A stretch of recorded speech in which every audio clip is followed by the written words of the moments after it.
Hi, welcome back to the Night of. In this chapter, we're going to look at a sixth move, bishop e2, and after e5, the main retreat, knight b3.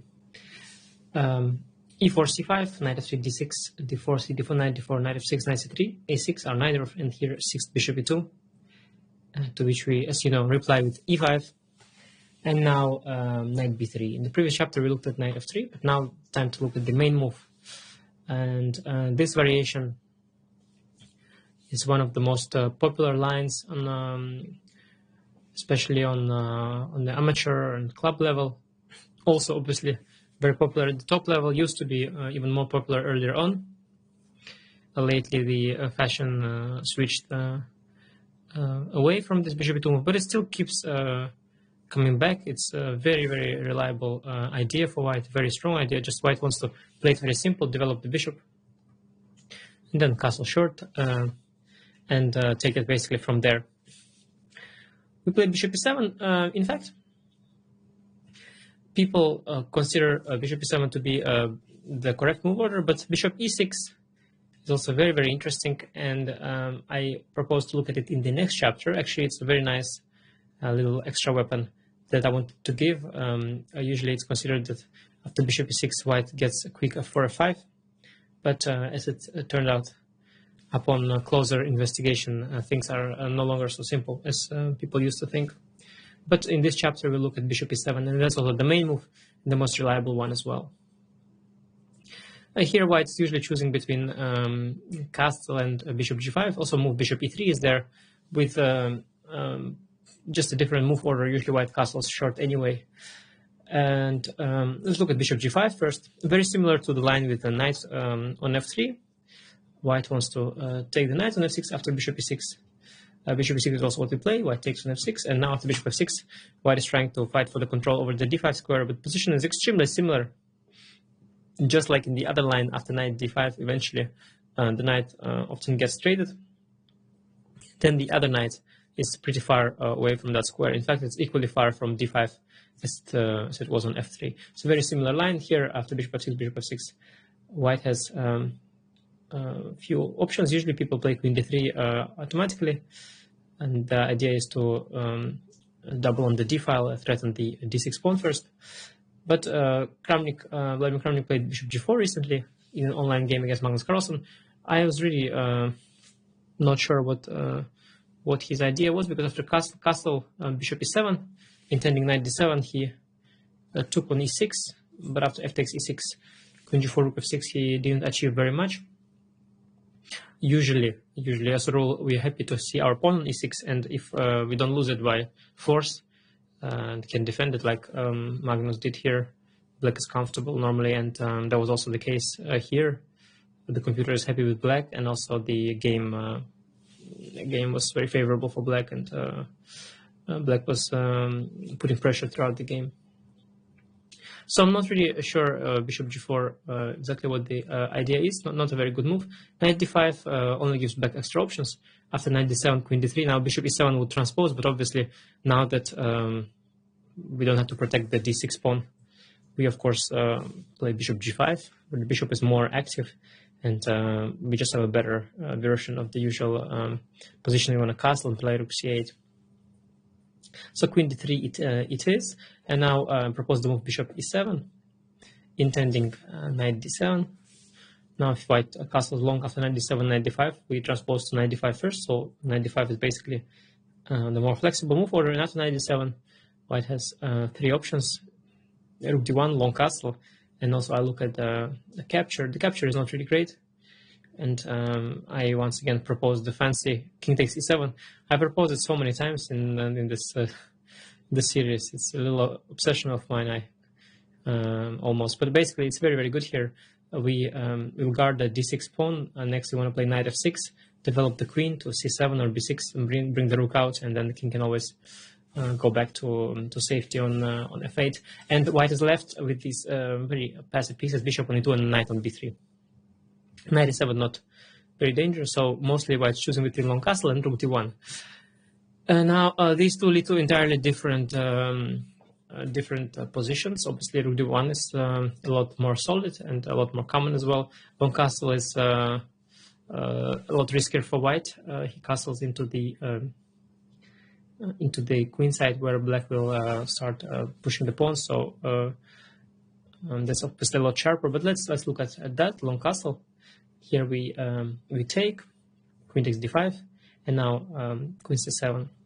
It's also possible to play queen d6. It does a similar job of protecting the b7 pawn, and yeah, quite similar, frankly. Here I look at two moves, king b1 and the move queen c4 that the engines like. Here I propose to go for queen b6, or also you can even move back or to b8. Basically, I propose to keep the queens, unlike the position where white king is on g1. Here in the endgame, the white king is definitely better located on the queen side, where the action often takes place. So in case of king being on c1, I propose to keep the queens, and line continues with king b1, castle, rook hf1, rook fc8, and after queen d3, I propose rook c7. For example, c3. Rook c7 is important also to step out of this bishop g4 idea, pinning the knight potentially. So after rook c7, c3, rook b8 is very flexible. Next, we want to move the queen. We haven't decided yet whether we go to c6 or a7. Depends on what we feel like. And next, we will play b5, and we have very easy play against the white king on b1. So that is for queen c4. I believe not very different as king b1. In a sense, we still castle, of course. White again can play queen c4, then we go queen b6. It's the same thing. Instead, I looked at the move h4. Now we go b5, g4, and here rook fc8. H4 and g4. These were my attempts to do something with white on the king side, but it's obviously is very slow. So here we do go rook fc8, and now after c3. We have a very strong idea, a5, sacrificing the pawn. Also using the fact that this g4 pawn is hanging in some variations after bishop takes b5. We have knight f6. I believe queen b5 is even more dangerous. We have a4, rook b8 incoming. So, but after bishop b5, we have knight f6. And after queen d3, a4, next we will take the pawn on g4 as well, and we will use the b file to our advantage, as white king on b1 is rather vulnerable. So long castle, very ambitious idea. Would be actually great if white were to trade the queens, but we can avoid that. So quite risky for white, and I believe very easy to play for black. Rook d1 is how they mostly played. As I mentioned in the knight f3 system, white is often under the impression that he's safe here, but that's a false feeling of security. In fact, there is a lot of potential for black to take over the initiative. And after bishop d5, queen d5, for example, I won a very smooth game against Grandmaster Nisipiano. And one time also I had a very comfortable game against Magnus Carlsen, where I also at some point I misplayed it a bit, and eventually it became I was even worse, and finally it was a draw. But after the opening, at some point in the middle game, I had a more comfortable position with black. Anyway, here people used to play move like queen c7, but I prepared b5 against Nisipiano.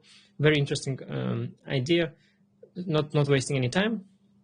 And here my opponent tried to play principal with bishop g4, using the fact that that he can give a check after knight f6, but this only wasted him a lot of time. After knight f6, queen c6, king f8, bishop h3, I played g6, my king came to g7, and then white had issues with his queen stuck on c6, and the e4 pawn potentially hanging after some rook a7 ideas and whatnot. Sorry, a bunch of arrows here were drawn. Yeah, basically castle g7. I gained a lot of tempo here and eventually won a nice game. Instead of bishop g4, white should just castle, then we also castle. And we've seen these positions. I will give an example line here as well, but very similar to positions with the knight on f3. Again, the idea is the same. We need that bishop g5 move as soon as the white knight is on f1, intending to go to e3. So the line goes c3. The engine proposes queen b7. I say some engine, and that is true. And to that we reply with knight f6, and we want to play rook e8, bishop f8, rook e7, kicking the queen away. After c3, go queen b6, a3, knight f6, queen d3, rook f d8, bishop f3. White's trying to stop d5 for now, but as we know, d5 is not necessary in such positions. We can just play a5, threatening b4, keeping up the pressure. If White plays knight a1, which is, by the way, a cunning looking move, White wants to go knight c2, knight e3. If he's to succeed, he will have a small grip on our position, a small, perhaps a small, very small edge.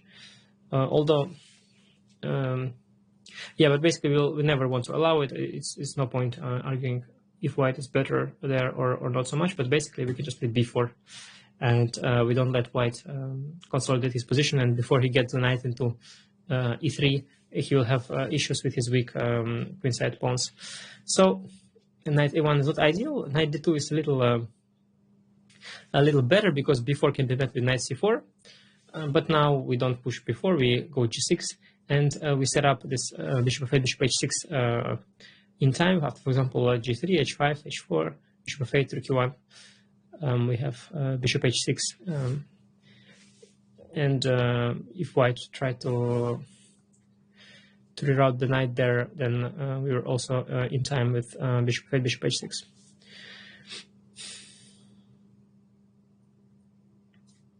That is, I believe, for this bishop g5 takes f6. Similar to knight f3 line, as I said, a very comfortable idea. Remember this plan: transfer the bishop to h6, c1 diagonal, and this queenside play with b4. I also look at the move 8 bishop e3. I believe it mostly transposes. But there is a separate idea White has here, an extra option White has that is different here than with castle first. So let's look at it: bishop e3, bishop e6. It is important, by the way, to go bishop e6 first, because if we start with castle, White suddenly has a strong move g4, and after bishop e6, g4, we have a strike in the center with d5. That is an important little idea that you have to know. These move order tricks are very important here. Yeah, so here knight d5 is a possibility right away. Knight b7 and queen d3.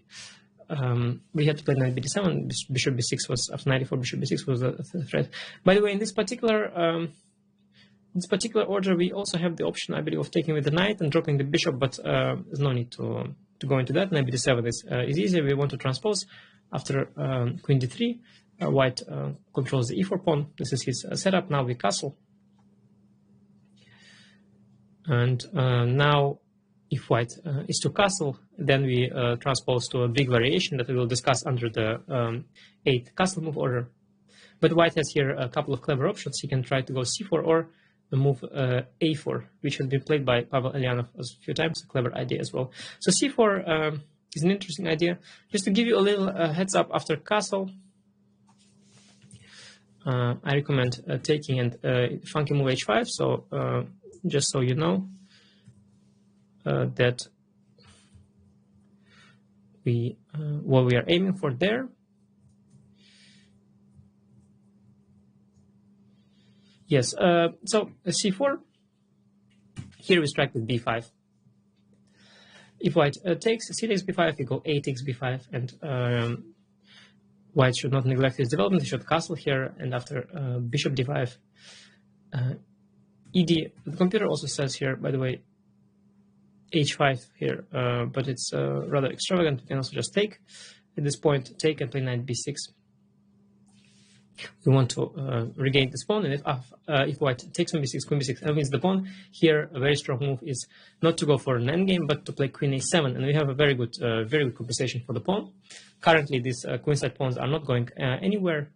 And once again, this knight on b3 is a big issue for White. I mean, if he had it on c6, we would not be thrilled as we are now. But currently, the knight is terrible on b3.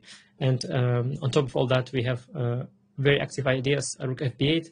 The rook will get active via the 4th rank. The bishop from e7 will be transferred via d8 to b6. This bishop d8 b6 maneuver, in general, we've seen already in many different knight positions. Something to always keep in mind, something that you should have ingrained in your system. queen d3. I give an example, and rook b1, rook f1, and now bishop d8. A very strong move. This happened in Lekong Grishuk, where Grishuk played e4 first, but bishop d8 first is even more accurate. Basically, yeah, we want to play e4, bishop b6, have all kinds of ideas on the dark squares, whereas white cannot really benefit from his extra pawn at all. So c takes b5, a little naive. Knight d2 is stronger. That's what Vishyadin played against Maxima Shelagraf. An interesting idea. It's hard to say. Basically, white is trying to solve the issue of this bad knight, rerouted to c4, but black plays here knight c5, very concrete move. White takes, we take, and now white plays b3. White needs to protect the c4 square, because otherwise, if white just castles, we can take here with one of the two pieces, and after cd we can play c4, gaining some space on the queen side. So white goes b3. Now we can take with the knight, which is what the computers, at least my computers, suggest. But I believe bishop takes d5 is a lot more human. As we know, as they taught us, the knight is the best blockader. So that's why it's very human to take with the bishop, and after c takes d5, which is the point. White is trying to soften our pawn structure, and white would love to get that c4 square for his knight. That would be his dream come true. But it doesn't, because we have the strong knight e8, knight d6 idea. The knight is indeed a perfect blocker on d6, not only because it protects from a potential pawn push, but also because it supports the active ideas of c4 and f5. In general, when it comes to blockade, many people have a misconception of blockade. They get quite excited about the blockade, but blockade in itself is a defensive mechanism, and it is only worth a lot when the blockading knight also supports counterplay, because you do always need a counterplay, because blockade is having a blockade means that you are defending with your piece against a passed pawn, and in general that's just a very defensive setup. And if you want to do well, you need to have some counterplay. Sounds maybe obvious, but many strong players, knowing all this, the term blockade, and knowing about the blockade and that it's a good thing, they just assume that, you know, you just put a knight on d6 and you're happy. But it's not exactly the case. You need to at some point strike with f5 or c4. Anyway, so 16 castle, knight d6. a4, we should play the most natural move. He's trying to soften up the b5 pawn somewhat. And now Bashilagraf replied with bishop g5. This happened in Norway chess a couple of years ago. Already more than a couple of years ago, as time flies. Bishop g5 is trying to disrupt the knight, and a very strong idea now, knight f3, bishop f4. If white goes g3, black is in time with a counter strike f5, going for a fork here. So very strong idea. AB now again f5 intermezzo, and after knight d2 here, MVL had a little slip. He went queen g5, allowed knight c4, which we didn't do. After knight c4, black would be in some trouble. Instead, black should take simply on b5. And now after rook 8, queen 8, e takes f5, there's queen a2, hitting the knight and intending c4 next, with a lot of counterplay there. While if white plays ef5, then black goes rook c8, which is very strong as well, intending that same c4 push. And this was played in the corresponding game 2017. Black did very fine points after knight e4. We go c4, bc, bc, queen c2, and now we can regain the pawn with bishop takes h2. Very nice resource. After king h2, there is the queen h4 double attack with a very simplified position. Black has nothing to worry about. That is for this extra option with c4, which we reply with knight c5. After b5, knight d2, obviously, and 11 a4, also very clever. Now we take on d5, e d5, and here it is a little different than the line with castle. White wants to start with a4, a5, but here we go rook c8. It's very concrete. We want to play knight b6, hitting that pawn. We've seen these similar ideas in the English attack variations. Now white goes a5. That's his point. And here we play very concrete. We go b5. We're having some space on the queen side and stopping this c4, getting rid of this bind on a5, so white has to take on b6. Now we take with the knight. We threaten knight b5. If white goes bishop f3, we can also go with the knight to c4. So white should takes castle, and again we have that same situation as in the game of Lech Wagner against Grishuk. In this c4 b5 cb line, we have splendid compensation for being 1 pawn down on the queen side. We'll lose this pawn. We play queen b7, rook fd1, protecting d5, and now bishop d8, ignoring the a6 pawn. If white take with the rook, then we push e4, queen d2, and now bishop b6, activating the bishop, intending rook f8, e3. Again, very similar ideas and very strong compensation for black here. So a4 and c4 met very dynamically, also very logical. If white postpones castle, we should react quickly while the king is still in the center. And time to look at the move 8 castle. Castle with castle. Now again, the move order after bishop e7, bishop e3, we play bishop e6. To meet g4 with d5. Whereas castle, we play castle. Now we could play bishop e6 here. It's not a disaster, and that would transpose to the other line that I give, the extra line bishop e6. It is considered inaccurate because of f4. Again, sort of threatening f5, and if we take on f4, then white recaptures in one go with the bishop from c1. This is considered to be slightly advantageous for white. So according to the traditional theory, we are not supposed to go bishop e6, we're supposed to castle.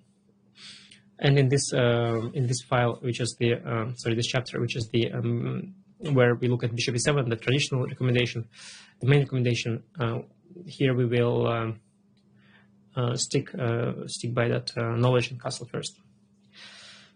Here there are a few systems. They are all not overly demanding, but it's very good to study all of them one by one. So let's first look at king h1. This is a very old move, and there are plenty of games over the years, because this is supposed to be a very, very clever move. Back in the days, they came up with the idea that while the move f4 here, which I mentioned, f4 is very poor with the bishop on c8. As I already mentioned in some other chapters, general rule is the move f4 is not very good because f5 doesn't come with the tempo, and so black has enough time to get counterplay in the center because the e4 pawn is very weak. So this is like a general rule in the line of f4 in the structure is bad when the bishop is still on c8. And here we can indeed play knight b7. And it's one of the many moves, by the way. And after now we want to play b5, and after a4 we play b6, bishop f3, bishop b7, and if f5, now we strike with a very strong move b5. And if white takes takes on 8, knight b5, there is a double attack with b6 check.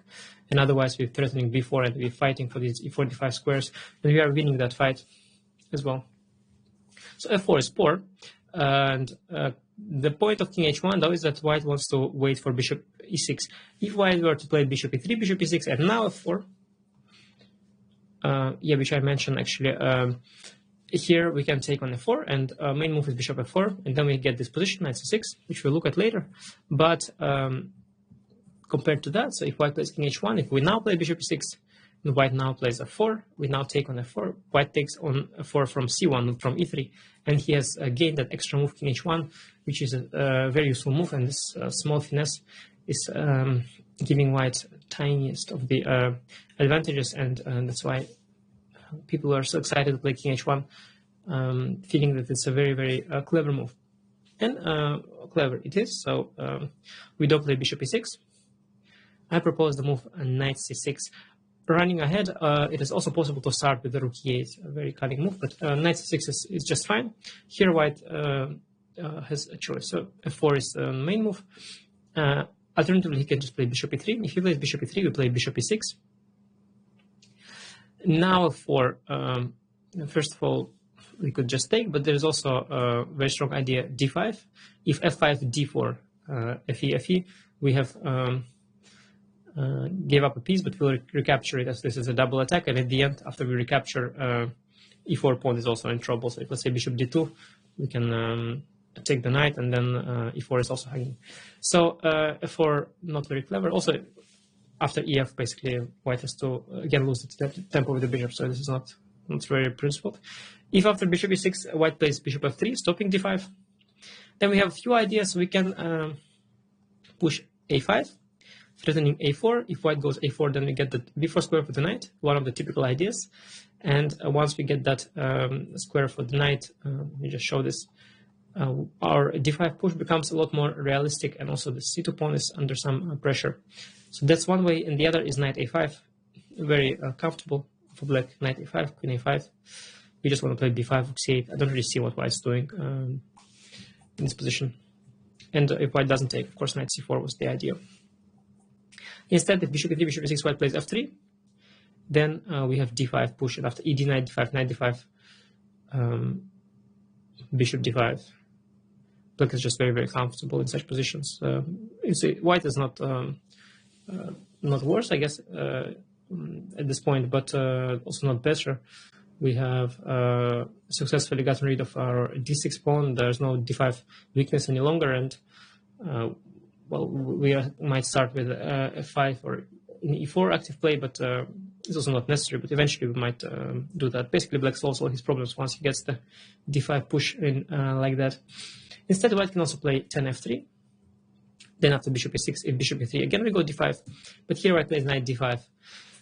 And this is quite clever, but now we have a very strong response.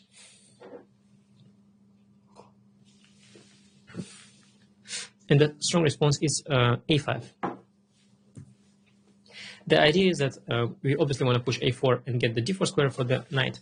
And if white plays a4, which is the most natural move, and actually not the best, but the most natural move, now we take bishop takes d5. Obviously, we could never take with the knight because of the fork on the pieces. Bishop d5, ed. Now we have knight b4, and after c4, having included a5, a4, this is a tremendous achievement for us. We have blocked the queen side effectively. After pawn being on b6, already basically we have locked up the queen side, and of course we will play on the queen side, on the king side. Sorry. We locked up the queen side, we will play on the king side. We have the pawn majority there, and after knight d7, we also want to trade dark squared bishops with bishop g5, gaining only further control of these dark squares. Very beautiful position, obviously. So this is the idea of a5, very strong. The main move here is actually bishop e3. Now we get a4, white plays knight c1, bishop b6, hitting the queen is no point, we just go queen c8. And after knight c1, we take bishop d5, ed, and knight d4. Very strong pawn sacrifice. Bishop d4, e4, queen d4, and now we play queen a5, currently attacking the d5 pawn, and next we want to play knight to d7, bishop to f6, and white's pieces are very poor. Even in general, if white pieces were okay, we will still have perfect compensation for the pawn, because white's pawn majority is not felt at all. We have very good control over these dark squares, but especially now with the white's pieces so passive, it's only white who's in danger here. So, by the way, also another thing I should mention is that sometimes bishop gets activated also by d8, b6 once again. That is for f3 and bishop e3. But main move after 96 is f4. Now again, taking f4 would be a little foolish because the bishop takes f4. Bishop e6 would also be foolish because of f5 when white gains a lot of time with this. Instead, we have to make a very strong waiting move. b5, by the way, is the main theory. And after a4, b4, knight d5, there's lots of complications. Black is of course fine, but it's a whole chapter. But chapter which is not on our course because it's not necessary. It's much better to play the move rook e8. And I got to play this new idea against Hikaru Nakamura when we reached this via a different move order, via the 6 f4 e5 knight b3 move order. Rook e8 is very strong. Now the idea is by now quite obvious. If white plays f5, then we haven't wasted any time with the bishop e6 and back. We just push b5. Rook e8 is even potentially a useful move once we open position. Basically here white is just not in time to prevent strong play against the d5 pawn. If white plays bishop e3, then we obviously take on f4, and after bishop f4, 95, followed by bishop e6 or b5, bishop b7. But basically, we won that fight for this tempo, and chess is a tempo game, as you know. Having gotten this extra rook e8 move is huge. Rook e8 is just a very useful move. White can play also 11a4. This is trying to also be smart, also trying to play the waiting game. Here we can do the same and play a very clever move h6. I really like that. No shame in that at all. Strong waiting move. If bishop f3, e3 now we take ef4, bishop f4, and we have actually bishop f8. Very happy with that. There is no bishop g5. Pin now, this h6 move has been very useful. And now after bishop f3, knight e5, we have a very comfortable position. Bishop gets developed, rook comes to c8. White bishop is on f3 is looking very awkward. Black is having a very fine version here of these pawn structures. And if white plays f5 after h6, then we have knight b4, pushing d5 next, and white is not even close to be in time with any g4, g5 business at all. So we will just strike with d5 right away. That is for the move king h1, actually. Knight c6, f4, rook e8. Just very, very elegant solution, I believe.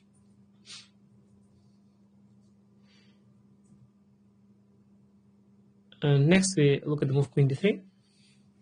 So queen d3 is, can be played with the idea of going bishop e3, which would transpose to bishop e3 system.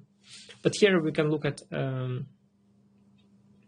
few other options with white trying to be clever. So if white plays knight d5 right away, we can recapture also with the knight, which is the next option. And after ed, we can drop back bishop c8.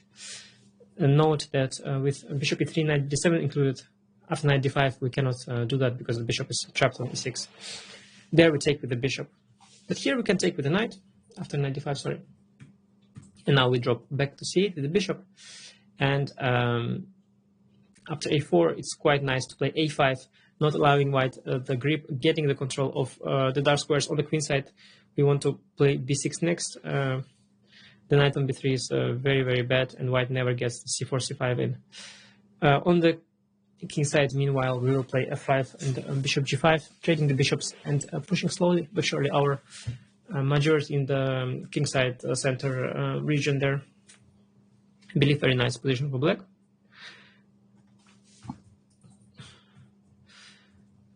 Rook d1 is an attempt to be very clever, but after simple knight b7, knight d5, bishop d5, ed, I'm not sure if rook d1 is at all useful here. We can play rook c8 and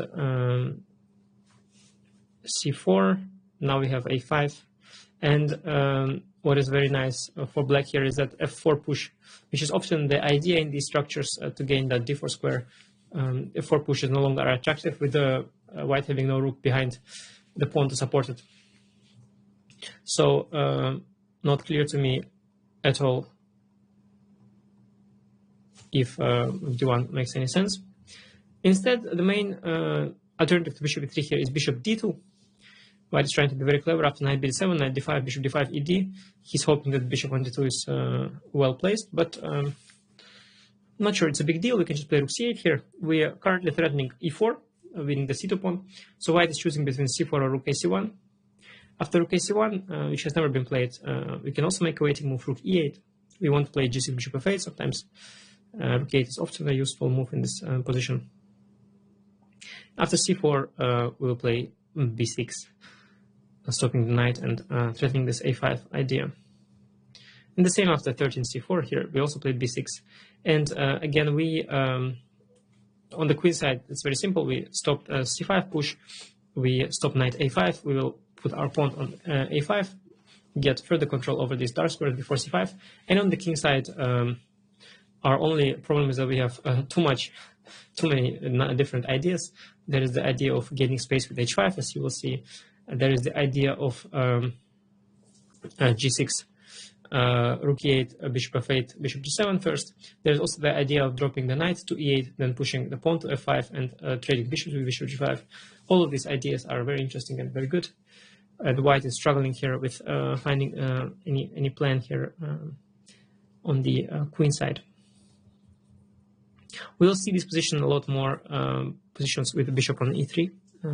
There we'll see them in a lot more detail because they are much more relevant for us. And now let's look at the move rook to e1. This is an old positional line, and this, by the way, is very playable for white. The point behind rook e1 is very, very cunning. Excuse me. White wants to bring this knight from b3 via d2, f1 to e3. So the main point behind rook e1 is that white frees this f1 square for the knight potentially. We can play here bishop e6, and now bishop f3. Bishop f1 also used to be a popular move, and it's played also at the lower levels, but it's really not very good. First of all, white doesn't have knight d2, knight f1 things anymore, but also white doesn't have good control over the d5 square here, unlike the line with bishop f3, where he guards the d5 square much better. Here we can play knight b7, and knight d5 has been played, but now with the queen not being on d3, like in the bishop, like in the queen d3 line, we can just take with the knight, and after ed we can play bishop f5. So here we get to keep our bishops intent, bishop g6, f5, and we have a very good position here, a very good version. And white is doing nothing on the queen side yet. It's bishop f1 or q1 moves have been just a waste of time. So bishop f1 is not a good move. Bishop f3 is the one. And here I propose something very subtle. By far the main move is of course knight b7. I say of course because this is in general the black's setup of development, and it's also very, very tempting.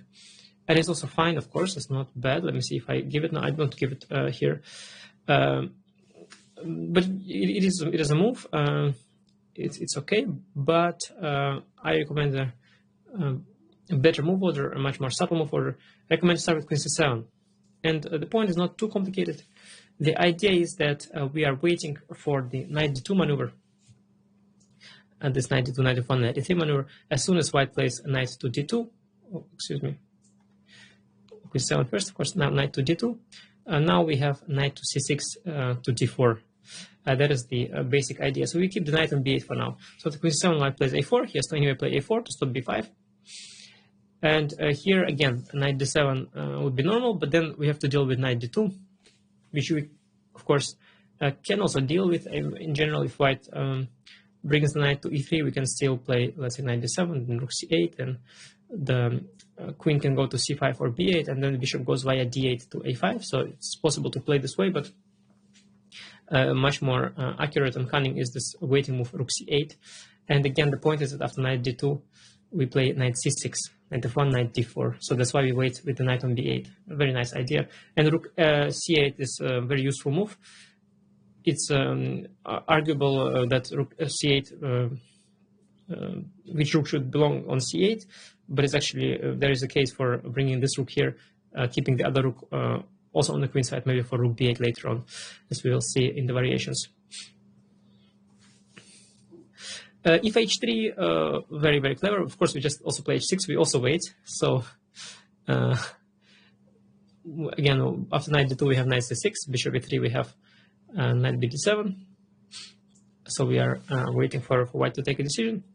If white plays a5, we can go knight b7. It's a good moment for that. And after knight d2, now we go b5, a b6, knight b6, and after knight f1, a5, knight e3, a4. We have already achieved quite a bit on the queen side. The d5 square is well protected because knight on b6 also joined the fight. And currently we're also threatening a3. And the b2 pawn is somewhat backward, pushed back by our a4 pawn, kept back by our a4 pawn, sorry. And I believe this position is comfortable for black. Bishop e3 is the most perhaps, principled already, and or after h3, h6. Here bishop e3 is basically the same thing. Bishop e3, yeah, here we play knight b7, and now we have avoided successfully this knight d2, knight f1 plan. And while this position is of course still complex and the game only started, we did avoid the most dangerous setup. So that's very clever. This Queen C7 Rook C8 move order. You keep that in mind. Your opponent will be very impressed with the sophistication. A5. This is critical. We can play for B5 here as well. But first of all, okay, we can include H6, H3. White could also include it. Doesn't matter. Let's include it. Honestly, it doesn't really matter. Differences are way too subtle that even myself or my computers don't really notice it. Here we can play B5. Takes, and then what? Mouse slips. Sorry, knight B6 and knight A5 and knight C4. Knight C4, Queen C4. This position is around level, but it was a little bit too easy for white, so we gave him this takes and knight A5.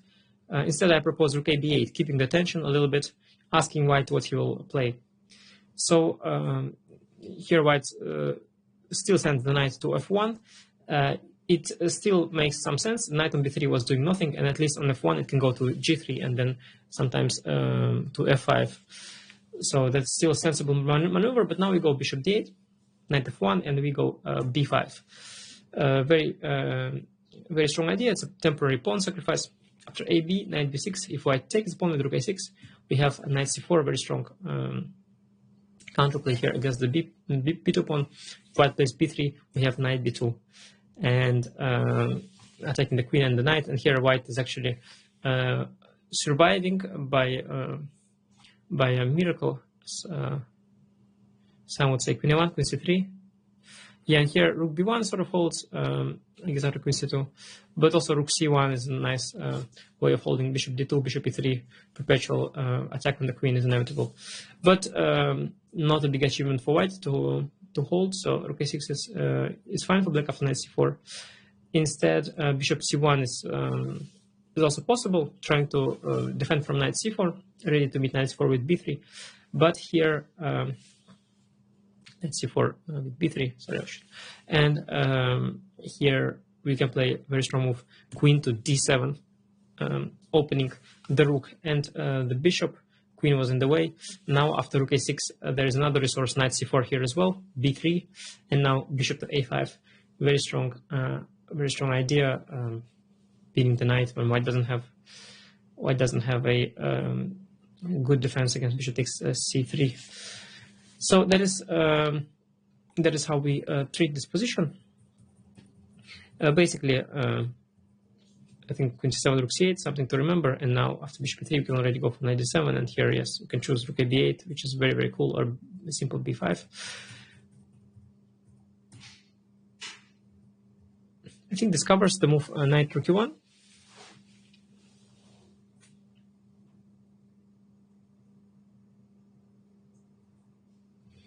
Knight F4, as I mentioned, wasn't good because of Knight B7, A4 B6.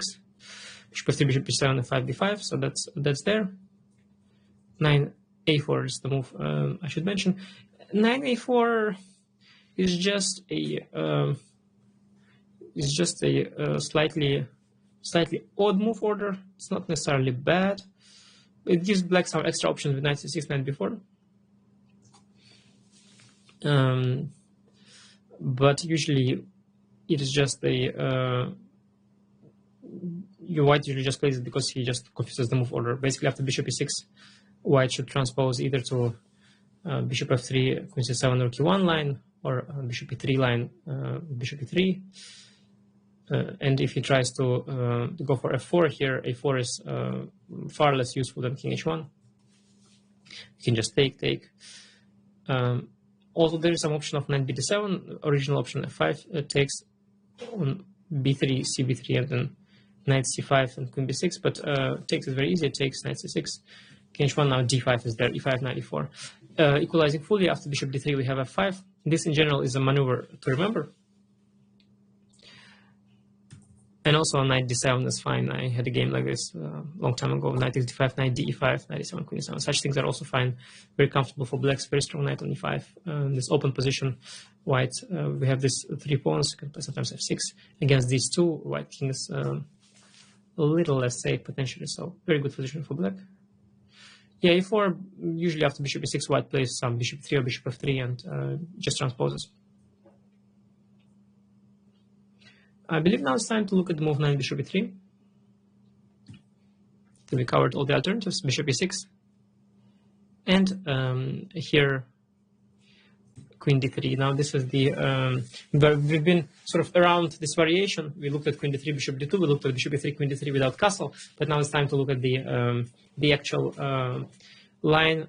This has been around for a long time in the correspondence chess, a lot of games played by correspondence players that leads to very creative positions, but at some point it is also caught up in the high-level games between humans, and lots of high-level games started appearing here, and yeah, this very double-edged position has been debated, and I'm always happy to see games in these lines, very, very complex. As you will see, structures will be similar to the English attack structures, where black has this king-sided majority with very good attacking chances. Knight d7, and here knight d5 is the move. a4 has been played by Kramnik. Well, it's very similar to the queen d2, knight bd7, a4 variation there. As you will see, I recommend knight b6, and the point of queen d3 is to sort of avoid that, but now queen on d3 is vulnerable to knight c5 ideas. So we use that with rook c8, a5, and queen c7, and next we prepare knight c5. So after rook fc1, we play knight c5. White intended to go knight d5 already. Now we play knight c5, knight takes c5, d takes c5, and the queen on d3 is very badly placed. We kick it with c4 or rook fd8, and yeah, white has to lose a bunch of tempi. After c4, we will play bishop c5 and neutralize this bishop, have good position. Kramnik played rook fd1. Now we can play rook fd8, prepare knight c5. This is also what Dingliren played. This game, Kramnik Dingliren, took place in 2020 an online tournament of the chess tour. Bishop f3 is what he played, reinforcing control over the d5 square. Now black played knight c5, knight takes c5, d takes c5, and knight d5. This was white's idea. Here black can take with the knights, e d5 and f5, also very strong. No need to worry for the bishop, as there is a strong pin along the d file here. And now white runs away from the pin, queen b3, bishop f7. And here there are lots of corresponding games with, especially with the move c4. Black goes e4, bishop e2, f4. Black is the one with initiative in the center and the king side. So I wouldn't be too worried, but after bishop d2 it's important to play a very good move, rook f8, very strong regroup. We want to meet bishop g4 with rook c to e8. We are switching our rooks from queen side very quickly to the king side, where all the action will take place. Bishop from e7 will support the pawns either from d6 or join the game from f6 to d4. So yeah, very fine position. Corresponding games had decent results for black, good results. Kramnik played 19 d6. I don't know if it was still preparation. Hard to say. Possibly, could easily be. Of course, Vladimir, he's very deep in the openings, but this endgame that arises is balanced. Now we take on b3, d takes c7, rook takes d1, rook d1, bishop e6, control the d7 square. After bishop b7, rook c7, the pawn count is equal. If white takes a pawn on a6, black plays rook a7, hits the bishop, regains the pawn on a5, and if white drops back, then it's an equal endgame with king f7. Black slightly improves his king, and in this very complex endgame with pawns on both wings, the game was balanced. I believe Kramnik blundered something in the end, but it was a balanced game. That is for the move 11a4, but the main idea, the main line so far has been knight d5. Here we have take with the bishop, as I already mentioned. In this particular case, there's no choice, we cannot take with the knight. He takes d5, and now I recommend h5. I wanted to be original here. There are so many correspondent games, so many over-the-board games, and they usually continue with knight e5, knight e8, then f5, and bishop g5, and then white pushes on the queen side, a4, a5, c4, and so on, and it gets very, very complex. You can find all of that in databases. You can look up games. Those who are even more serious about their chess openings and have used chess engines and stuff, you can also analyze those. And, of course, surely black is fine everywhere, but I wanted to recommend this very original idea of h5. Very shocking to do it right here. It's been played already once by Surya Shekhar Ganguly, is a second to Vishyanath and then Hare Krishna as well. Very good theoretician. I've played a lot of relevant games in the Nidrov on both sides of it. He's the only player so far who's played the move h5. Well, I've seen the move before. It's not because I'm a genius, but because computer is giving it as one of the options, especially the modern neural network computers. They like this side pawns. The idea is actually pretty good and pretty straightforward. We want to play knight to g4, take the bishop away, and then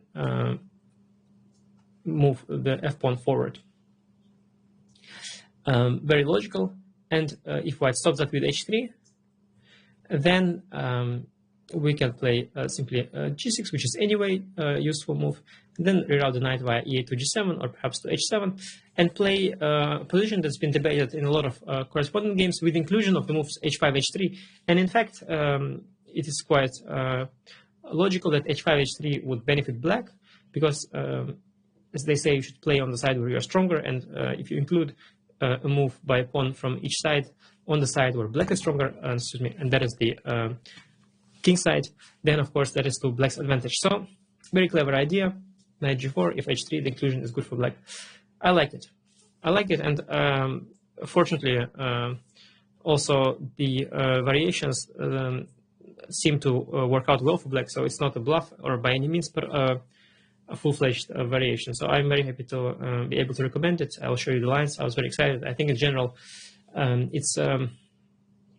I believe it's nice that there are a lot of variations in my course that are less explored, and that my course also adds something to new, also for those who can also look up, the corresponding games and check the first lines of engines. So I like to give something also of my own a little bit. So yeah, I think h5 will be a lot of fun.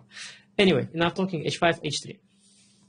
h3 play g6, as I said. Black goes a4, trying to go for a5. Knight h7, knight e8. Also perfect, as I said, knight g7 and bishop g5. Even knight g7, knight f5. Knight h7 I like as well. a5, bishop g5. White's playing his game, we're playing our game, f5. These useful moves. We're ready to trade bishops any moment, and we want to push our pawns forward. If knight d2, we go e4 and f4, f3, very strong. Very strong play. The weakness on h3, White is not thrilled about at all. If f3, we play rook e8. We want to play e4 next. Also, we have an idea of bishop f4, including our queen into the game and then the knight. Very nice position for black, I believe. Very good play here. I think it's always easier to play on the side where the king is located rather than on the queen side for white. That is for h3. c4, if white plays, we play a5. Always good rule. c4, we meet with a5. Stop this potential queenside expansion in advance and grab some squares on the queenside, b6 next. And we want knight g4 next. And if white plays h3, then again g6 knight h7 or g6 knight e8. King h1 is not a great move, but it was played by Fedoseev in that game against Surya Shekhar. Actually, Surya played it against Fedoseev in a World Cup, so he took this idea very seriously.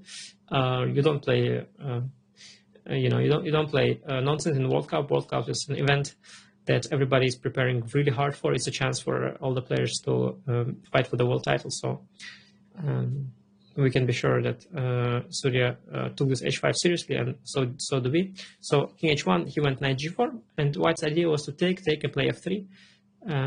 But here we don't have to take on f3 and activate White's rook, but we can play knight f6 first. And this is probably what Fedoseev didn't count on, and here black has a very good position. Why he has a good position? Well, White's left with a bad knight. The d5 pawn is not ideal. He doesn't have yet any counterplay on the queen side. We have however, potential for this two connected pawns once these two get traded. So good position. F4 has been played. Here Surya took on F4, which was fine, but stronger was E4. Of course, a little more strategically complex, so it was hard for him to assess, giving up the D4 square. But it's very good. White has serious issue with the D5 pawn here. After Queen D2, we play Queen D7. Queen is very good, looking to both flanks and giving the D8 square for the bishop. C4, Rook AC8, just putting a bit of pressure on the C4 pawn for now. Knight A5, now G3, very strong shot, freeing the G4 square after H3. Knight G4. If White takes on G4, there is this typical Queen G4, H4, H2 mate that is incoming, or at the very least, strong attack there. And if F5, stopping Knight H6 because we want to play Knight H6 to, excuse me, let me demonstrate. We want to bring the Knight to H6 over to F5, where it would be beautifully placed, blocking the F pawn, defending the G3 pawn, hitting the E3 square. And if White stops it with F5, then we take on E3, Queen E3, and play Bishop F6. And Bishop on F6 just cements this G7 pawn, blocks the F5 pawn forever. Also a very strong bishop staring at the B2 pawn. We want next to play Rook F8, Rook E5. And White's main problem is that his knight is on A5, stuck doing absolutely nothing. Black is much better here already. King H1, not a good move. But it's been played by for the saves to look at it. 13 A4 is critical move, in fact. Now, if we play A5, it's not ideal because we weaken tremendously this B5 square. So in general, A4 is the main way for White to push forward. A4, A5, and then C4, move the knight. Move the knight and B4, and then in long run C5. That's his idea. And as we already mentioned, C4 first is met by A5. Yeah, so this is a little point behind White's move A4. Now we go Knight G4 though. We prepared with move H5. So let's be consistent. Here White has two retreats. Now obviously taking on G4, as we've seen in game of Fidosave, is not a good idea. You want to give up the light square bishop. Here White has two retreats. Actually, they are both of them make sense. Bishop C1 has a point as well, definitely has a point. If we now play F5, White plays H3. Now E4 is something we do with the bishop on D2, but here White has queen to D1. And if you imagine bishop being on D2 here, White doesn't have this move. So it's a big deal, big difference. After bishop C1, we cannot play F5. After bishop C1, we play bishop G5, a different idea. After H3, we want to trade the bishop C1, rook F1 is a better move to keep the rook on A file, push A5. And now we drop the knight back, and what we have achieved is trading these dark square bishops, which is a tremendous achievement for us. Now White's play on the queen side is a lot less strong, and our position is just a lot safer strategically, a lot better strategically as well. A5, White plays on the less, and here we play Rook E8, useful move. Potentially Rook will be activated after E4, and we want to at some point push B5, start trading things on the queen side, fight for the dark squares on the queen side. Here White has two options. If Rook D1, which is very subtle and very objectively strong, we have a forced solution with B5, AB, Queen B6, and after Rook takes A6, Rook takes A6, Queen A6, White wins the pawn, but after takes, Knight B6, we're going to win this pawn back eventually because White has to go C4 to protect this D5 pawn. And now we play Rook to B8, threatening Knight B takes D5, and if you look closely, White will not be able to save the pawn eventually. For example, also if the knight, there is also some ideas like Knight A8, Knight C7 as well. So Black just wins back the pawn. And if White plays more directed C4, which is what I expect White to play, then we just play B6, and it's even easier because White cannot trade everything on A6 and enter equal endgame. Here he has to play the position, and we have this C5 square, a lot of dark squares. I think it looks very good for Black. There's for bishop C1.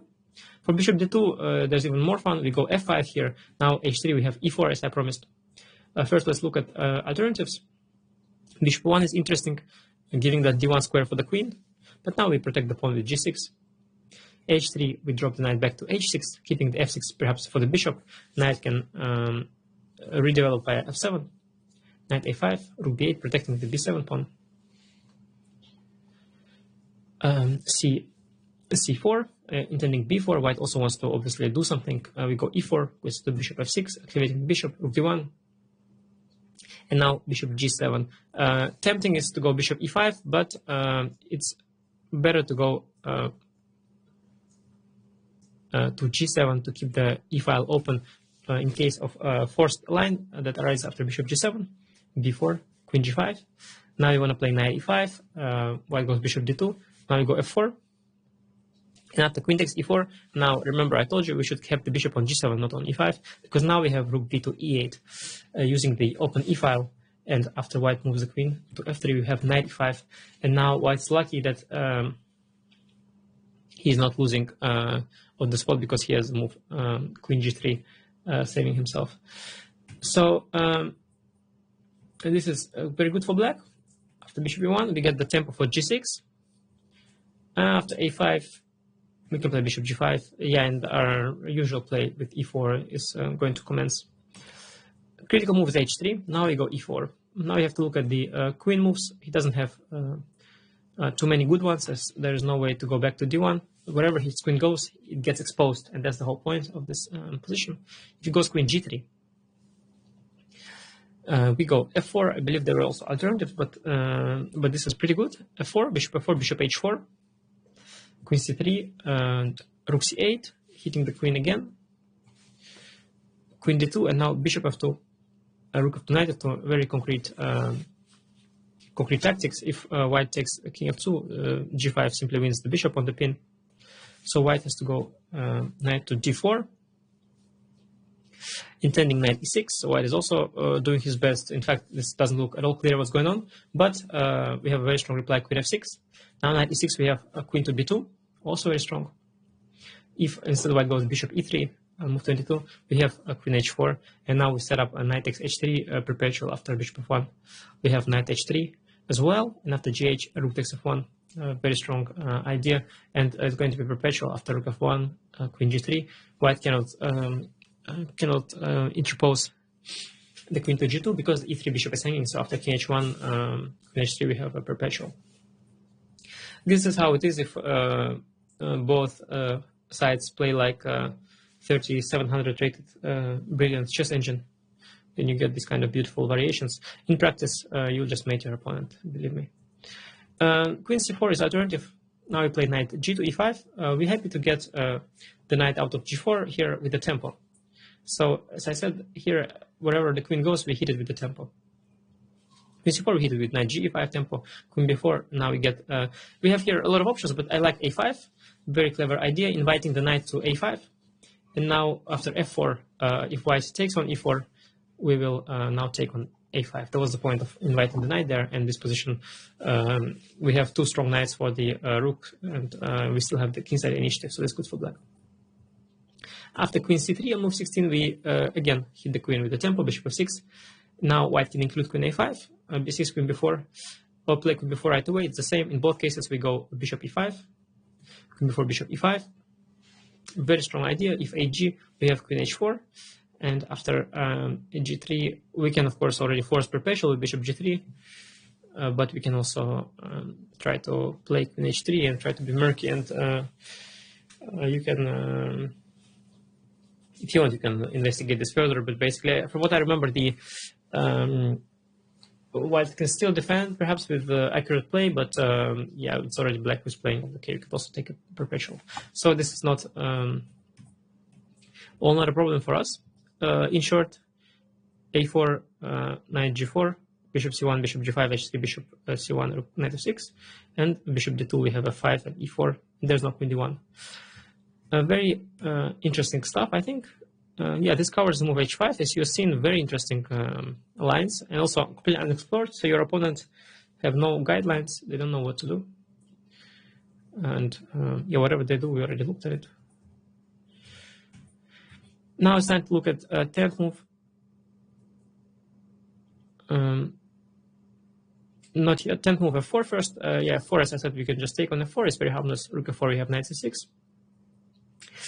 There were a bunch of games in this structure between Karpov and Polgaevsky in the match. So some people, especially those who were impressed by Anatoly Karpov's first of all results, which were tremendous throughout his career, especially in that period of time he played the match with Polgaevsky. And they were so impressed with his results that they would sometimes translate the results into. They would basically conclude also based on the results the outcome of the opening. So they would, if Karpov would score well in some line, they would think that white is better and so on. So Karpov would score very well in these positions because players would move around for a very long time. And Polgaevsky was a great player, but he was known to take a lot of time, be a perfectionist, so he would land in time trouble. And then he would very often blunder something in the time trouble, not necessarily a piece or anything, but just blunder a positional motif, for example, or something even bigger. And then Anatoly Karpov would win.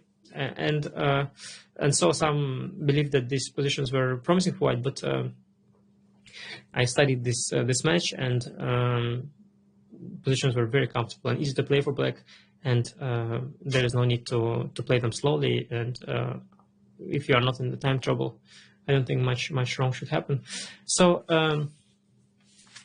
anyway, let's look at move knight d5 here. That's the move I give, and here it's possible to take with the bishop and play knight e5, but also possible to, which is by the way standard reaction, strong knight on e5, but also possible to play knight e5 first. And after bishop b6, we have queen d7, knight d7, queen d7. Our knights are very strong. We want to play knight g6, hit the e4 pawn. Also d5 push is there in the air sometimes. After ef, bishop f4 is also there. Now knight c6. Queen e1, we can play d5. There is no pin with rook d1 because king is on g1, so we have queen b6 check. If white plays king h1, we also have d5. As I mentioned, also we can play just knight e5, knight d7, just play this position. But d5 solves the issues. e5 here we can play knight e4 or knight d7. We looked at similar positions before: knight e4, bishop d3, f5, ef, bishop f6. If white takes here twice, b2 is hanging in the end. e d5, knight d5, knight d5, and here take with the queen and the bishop both lead to comfortable equality. These structures, just nothing is going on. We have 3 against 2 on the king side, 3 against 2 on the queen side for white, and black has just good pieces, and yeah, just a fine position here. 10 knight d5. Yeah, 10 knight d5. After knight b7, queen d3 leads to transposition, but it allows black the option of taking with the knight here as well. So not so great. Just transpose. And finally, it's time to look at the move 10 queen d2. 10 queen d2 is the old main line, and again in these days of Karpov it was also played a lot. But at some point, black has found a very concrete antidote to this, and I was one of the first people to play it against Jan Smeets in 2010. My countryman Jan Smeets. At the time, we were very close in strength with Jan. He was a Dutch #1 for a while, and I was up and coming youngster, so there was a principled duel in German Bundesliga. So I played knight d7. After a4, I played knight b6. I usually players who play rook c8 first, and after a5, followed by rook of d1. We would have that similar position to the one with the queen on d3, the scrambling with Tingliren, but the queen on d2 was slightly better placed in case of all this knight c5 business, especially queen after white takes. Queen could sometimes hide on e1 and all these finesses. So yeah, after rook c8, a5, white can try to fight for advantage, but knight b6 is very strong, and it solves the problems by force. If you want to play, because after knight b6, there are some lines which lead by force to some very dry equal positions. If you want to play aggressively, besides playing rook c8, you can also play, after rook c8, in fact, a5, you can here play the move knight g4. Just grab this bishop and then play this position. Very interesting position to play if you want to play for a complex fight, and you know your opponent knows all the theory after knight b6. After knight b6, a5, we go knight c4, bishop c4, bishop c4, rook f1, and rook c8. One thing I want to mention, of course, also you can also just play this position without trying to force it, and just move around, and it's very hard for white to do much, and white will try sometimes to go like knight c1, knight d3, knight b4, but then very often at some point you can stop knight b4 with rook c4, and very subtle. I had a few games like this when I was still very, very young. I didn't really understand very well what's going on, so I was just making a bunch of senseless moves, so would my opponents, and then at some point time trouble would happen, something would happen, and as I was very young and tricky, usually good things would happen. But basically my point is that I'm going to show you now a very strong equalizer, very strong solution, but in terms of practical chess, if you play, for example, a weaker opponent, you can just do whatever you like. Knight b6, a5, knight c4 is strong, takes, rook f1, rook c8, and now knight c1 is the main move. If white plays f3, we can play queen e8, very strong idea. Now if knight c1, we again hit with d5, as you will see later, we hit him with d5, there too, e d5, bishop b4, and the d5 pawn, will fall. If white pushes to d6, then the d6 pawn will fall. It will be surrounded by our pieces. Instead of knight c1, white can play bishop g5, then we have h6. After bishop f6, bishop f6, queen d6, rook c6, we have a very strong compensation. If we have two bishops, the queen will come to c8, and rook comes to d8. White has issues with knight d5 after queen c8, because there is this c2 pawn hanging, and rook c1 not possible because of bishop g5 as well, so it looks very good for black. 50 knight c1 is usually how they play, and then they intend knight d3, knight b4, and knight d5. But the whole point of the setup is that we strike with d5. That's also what I did against Jan Smeets. e d5 is met by bishop b4. We win this pawn back. So bishop b6 first is better. Now we should play queen e8. It is important here to do so, because if you play queen d7, white has b3. And there is this pin along the d file as well, so we cannot play d4, dc because of that. So we play queen e8 first, and now white's choosing between knight d5 or e d5, because here, as I mentioned, b3, we have d4 or even bishop b4 as well. White's choosing between e d5 and knight d5. E d5 is the safer move, then we go bishop b4. We want to win this pawn, this knight is pinned. d6 white plays, then we go queen d7. We want to surround the pawn, and after knight d3, we take bishop d6, knight e5, bishop e5, queen d7, knight d7, rook d7. And trades happen. We take also on c3, we play bishop d5, rook b7, take on c3, and next move we pick up the c2 pawn, and endgame is, of course, completely equal. Instead of ed, 79 d5 is what Jan played against me, and then black takes on e4. It's equal pawns. After queen e1, we play f5, and this position is quite promising for black. I managed to win a very nice game. He took on e7, queen e7, played b3, bishop e7, c4. But knight on c1 is a little bit odd, and we have this strong pawns in the center. I played rook f8. After knight d3, I went bishop h5. f3, knight g5, and e4 is already threatened. The rook via c6 to g6 also joins the attack, and I won a very smooth game here with the black pieces. Yeah, sometimes it works out very nicely for black, these things. I think with that we essentially cover all of the bishop e2, e5, knight b3, bishop e7 line. We have looked at bishop g5, which is similar to knight f3, bishop g5. We don't fear these positions, as you know. We have looked at castle, now king h1. There's knight c6, rook e8. If not f4, then we looked also at bishop e6, d5. We have also looked at, yeah, queen d3, bishop e6, now bishop d2, rook d1 options. Against both, we just do the same thing. Not that impressed. Yeah, here we have rook c8. We have looked at rook e1 line and bishop f3, where we postpone knight b7 a little bit until bishop e3, so that white doesn't have knight d2, knight f1, knight e3 maneuver, which would otherwise meet with knight 6, knight d4, like here. So that is there. We also looked at, yeah, f4 is not a serious move, a4 is also not a serious move, it's just an attempt to transpose. Knight bishop e3, bishop e6, we looked at queen e3, knight d7, a4 of Kramnik, knight d5, the main line with h5, and f4 here we take with the bishop already on e3. Yeah, this is just a move order, I think, knight b7, and after queen d2, yeah, we looked at knight b7, knight b6. Yeah, easier than we thought. All of the bishop e2, bishop e7 lines are now under our firm control. In the next chapter, I'll give you an extra option with bishop e6 in case you want to confuse your opponent or tease your opponent. And why not? Variety is the spice of life, as my trainer Erwin Lamy likes to say. Thank you for watching, and see you in the next chapter.